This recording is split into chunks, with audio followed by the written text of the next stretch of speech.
आज मुसलमानों का जो अंदाज है, अय्याशियां, मक्कारियां, ऐश कोशियां, और हम देखें तो हमारे जो डेवलप ममालिक हैं, इस्लामी नाम है उनके, उनमें भी क्या हो रहा है, बड़ी बड़ी इमारतें बनाने पर मुकाबले हो रहे हैं।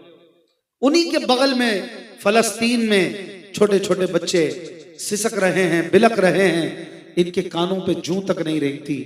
इन्हें अपनी अय्याशियों की परवाह है, इन्हें अपनी मस्तियों की परवाह है, इन्हें उन बच्चों और उन खवातीन और बेवाओं का कोई गम नहीं जो आप ही के बराबर में किसी बॉर्डर के पार फलस्तीन नामी अर्ज मुकद्दस में ज़बा हो रहे हैं, धमाकों में उड़ाए जा रहे हैं, जिनके खाने पीने के और दवाओं के लाले हैं।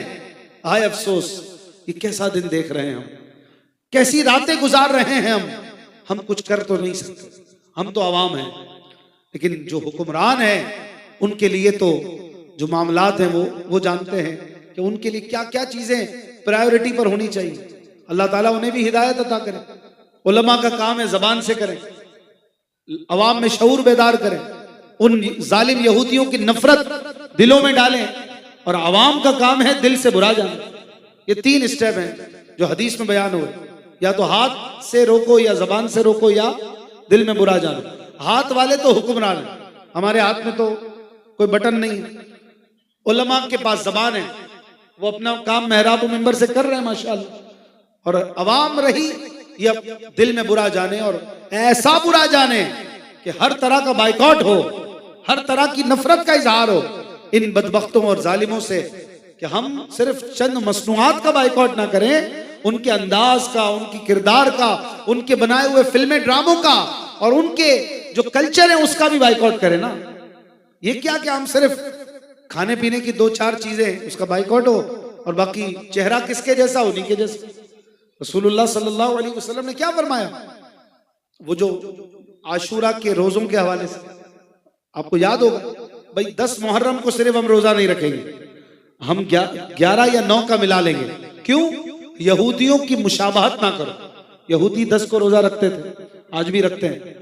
तो हुजूर ने कैसी नफरत दिल में डाली कि यहूद से मुखालिफत करो, वो एक रोजा रखते हैं 10 का, हम सिर्फ 10 का नहीं रखेंगे, हम 9 और 11 में से कोई एक दिन मिला लेंगे। क्यों?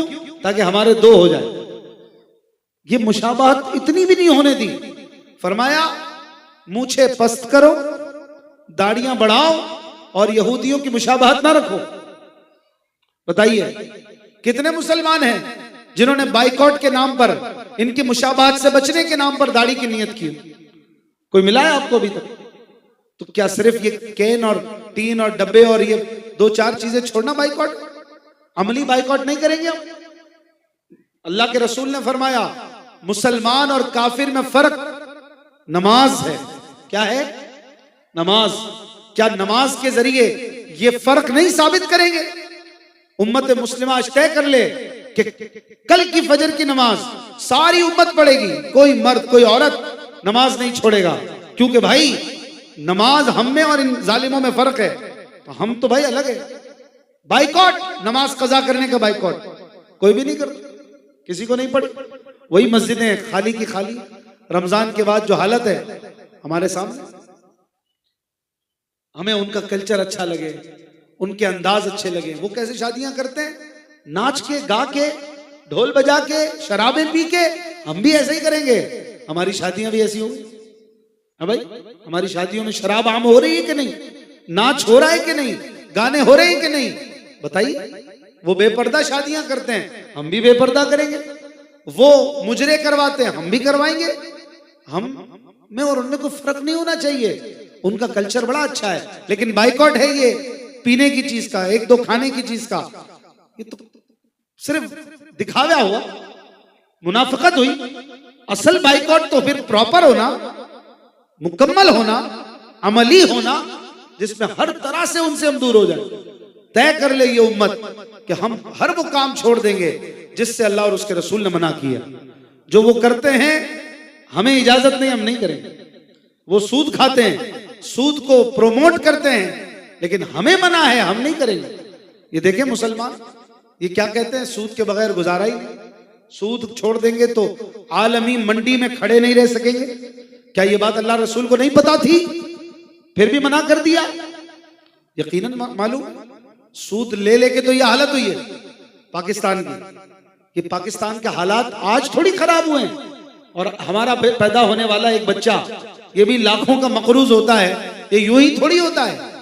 इसके पीछे कई सालों का, दिहाइयों का सफर है, जो हमने ले लेके, सूद ले लेके अपने ऊपर कर्जा चढ़ाया। आज हजारों अरब का कर्जा है हम पर, हजारों बिलियन रुपए का हम पर जो कर्जा है, ये कैसे चढ़ गया? सूद की वजह से आज हम दबे हुए हैं। जिससे पैसा लिया है वो दबा के रखता है। ये तो दुनिया की आम सी बात है। 2000 रुपए ले वो दबाता है कि नहीं? 2-5 हजार में दबाता है। हजारों अरब दे के क्या नहीं दबाएंगे? तो हमारा कोई भी बम हो, कोई भी असला हो, जब तक हम दबे रहेंगे तो आंख क्या दिखाएंगे, कैसे खड़े होंगे? ये कमजोर पाकिस्तान जो अपने कदमों पे नहीं खड़ा, ये क्या दुश्मन को आंख दिखाएगा? तो जिस तरह कई सालों के गलत रॉन्ग सफर से यहां तक पहुंचे हैं, ऐसे ही कई सालों के अच्छे और अनथक मेहनती सफर से हम अपने मुल्क को इस्लामी शाहराह पे चलाते हुए तरक्की पे तरक्की भी दिला सकते हैं। और अगर अल्लाह चाहे तो अल्लाह ताला इन सालों की कोशिशों को महीनों में बदल दे। क्या पता चंद महीनों में पाकिस्तान कहां से कहां पहुंच जाए। अगर हम सब ये तय कर लें कि भाई हमने सूदखोरी नहीं करनी, रिश्वतखोरी नहीं करनी, हमने नमाज नहीं कज़ा करनी, हमने बेहयाई नहीं करनी, हमने शराबें नहीं पीनी, क्या पता अल्लाह ताला, अल्लाह के लिए तो कोई मुश्किल नहीं। हमने जो 70 साल में गलत राह चली, वापस आने में भी 70 साल लग जाते हैं, लेकिन रब चाहे तो 7 महीने में पाकिस्तान को उठा दे। अल्लाह की शान है। ये तो दुनिया में भी होता है। कोई सफर है, ट्रेन में जाते हैं तो पूरा दिन लग जाता है, और प्लेन में 1 घंटा 1.5 घंटा। ये तो इंसान खुद कर रहा है। एक सफर 24 घंटे का, वही सफर 1 घंटे का। तो जब इंसान ये कर रहा है तो अल्लाह ताला की कुदरत तो इससे बहुत ऊपर है।